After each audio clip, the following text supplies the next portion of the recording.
สวัสดีจ้าสวัสดีท่านผู้ชมทุกท่านในผลการออกรางวัลหวยลาวพัฒนาประจำวันที่16มิถุนายน2569รางวัลเลข2ตัวล่างเลขที่ออก58รางวัลเลข2ตัวบนเลขที่ออก83รางวัลเลข3ตัวบนเลขที่ออก883รางวัลเลข6ตัวเลขที่ออก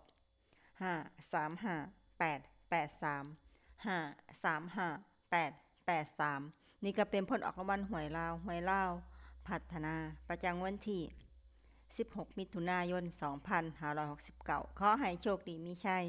ถูกหวยลาวพัฒนาได้รับเงินกันทุกคนด้วยจ้าฝากไว้ได้จ้าSubscribeกดติดตามและเป็นกำลังใจขอบคุณทุกท่านที่เข้ามารับชมและรับฟังแล้วมาพบกันใหม่ในผลการออกหวยลาวพัฒนาใหม่ในวันพรุ่งนี้สำหรับมื้อนี้ขอบคุณและสวัสดีจ้า